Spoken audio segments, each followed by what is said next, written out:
Hi, Peter Charles here of Hooked for Life Fly Fishing, and today with this video I'd like to do two things.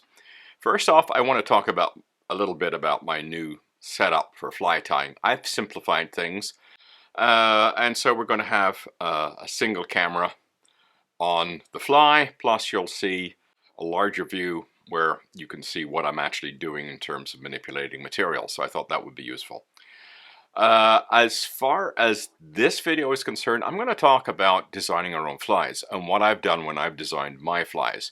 And as an example, I'm going to use my brown trout Weimer here that has caught a ton of fish for me. It's caught something like 14 or 15 different species. I'll put some of the videos I've shot on my designs up in the cards. You can check them out at your leisure. But what I want to do today is talk about the whole process of designing a fly for yourself. And I'm sure we've all done what I've done, is you grab a hook, you grab some materials, you throw some stuff on the hook and you go, oh, that looks cool. But it turns out not to be a very effective fly. So how do we actually design something to be effective? Well, I'll go through the thought processes I had with the brown trout Weimer because it was very deliberate. I used to fish a lot of streamers, and I love fishing streamers, and still do. And I had a desire to produce a streamer that would imitate a small brown trout. And the reason for that was that brown trout are cannibalistic, like most species of fish. They'll eat their own young once they get big enough to make it worthwhile to eat. And so I wanted a fly that looked like a brown trout that would attract a big brown to eat it, and plus other species as well. It wasn't just limited to brown trout, but I was going to concentrate on that. So first off, where do we find those big browns? Well, in my local river, they're often in the slower water. And if you've ever used an old classic streamer in slow water and you're not moving it very fast, they hang butt down like a baby walking around with a diaper full of poo, you know? They just don't look good in slow water. They don't look good if you're moving them slowly. So my thought was I have to produce a fly that looks good when moving slow and maintains a correct level attitude. I didn't want it hanging butt down as it came through the water. So that's why this name Weimer is a portmanteau of wet fly and streamer, was because it's a combination of two construction techniques, a streamer construction technique and a wet fly construction technique. And the other thing was I wanted to be able to swing it like a streamer with an active strip, but also I wanted to be able to move it slowly through frog water where a big brown might be holding, because I watch those big browns in the frog water and they're just hunting, moving around. They're not sitting on a run often where they're, or a seam where they're just sipping bugs. They'll do that obviously, but a lot of the time they're just, you know, swimming around a slow pool looking for an easy meal. And that's what this fly was supposed to do, give them the easy meal. So that's what I had in mind. It had to be a fly that would attract brown trout in slow currents, yet I could still fish in heavy currents as well. So I had this concept behind the fly. Then I had to sit down and decide how it was going to fish and what it would look like. Well, one of the things I thought about was first size. I wanted it around, 3 inches thereabouts. And also I wanted it to be a very light fly so it would kick around in the currents. And that's one of the things I found when I first put this fly together. I tossed it into a very, very shallow current just to see what it would do. And it would come across the current very much like a real bait fish, sort of finding its spot in the current and moving very seductively. And I've taken fish with this fly on the dangle because it will move in current because it's light. And I thought about that and said, I want a light fly.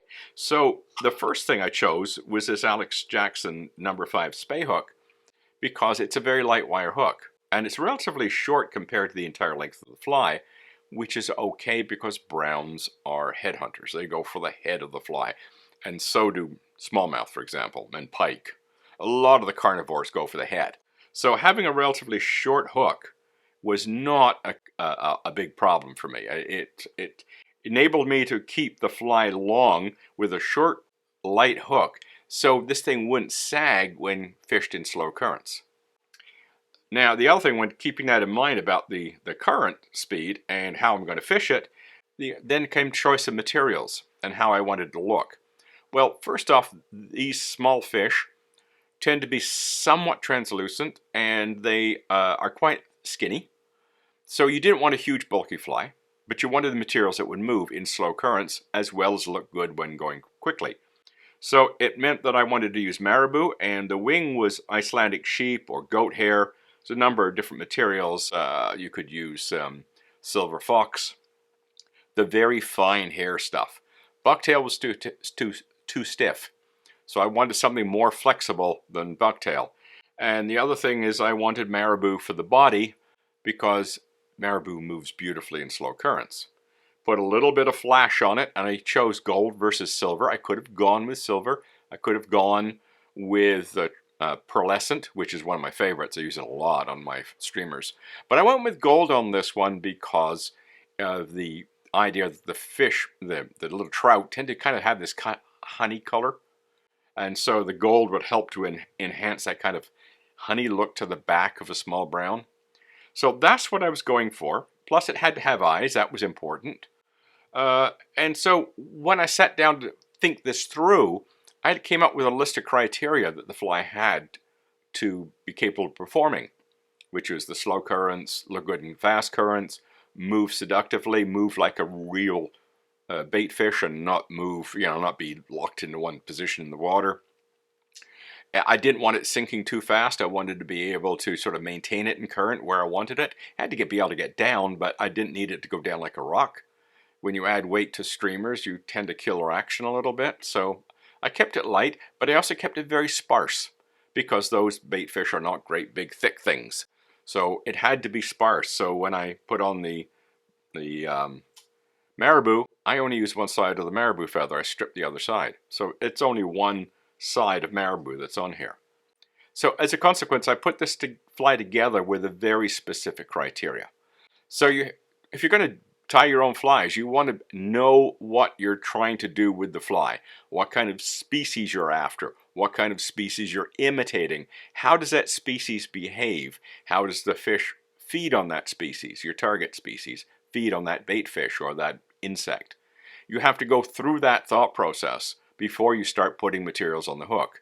And then you have to choose materials like I had here that's going to deliver the action that you want or whatever it is you're trying to achieve.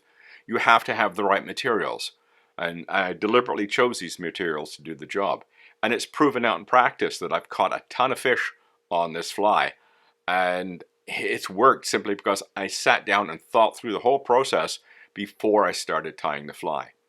As opposed to just chucking materials on a hook and hoping for the best. So from this fly on, all of the designs I've come up with were very deliberate thought processes where I went through that list and said, this fly has got to do this job. It's going to target this particular species and it has to behave in this certain way. It has to have this kind of appearance and this kind of motion. And when I go through that process, you end up with a much more effective fly. So if you want to do your own flies, go for it. It's a lot of fun when you tie your own flies. In the process, you can have a real winner like my brown trout Weimer that just catches tons and tons and tons of fish. Steelhead, smallmouth, trout, I've even called striped bass and hickory shad on it, okay? Mooneye, black buffalo sucker. This thing actually looks good dead drifted. It's amazing. So when you go through the process of what your fly has to do, what it has to look like, how it has to behave, what it has to target, what it should be imitating, when you go through that list, you can produce a much more effective fly. So give that a try. I mean, it's great fun to tie your own flies. Cheers.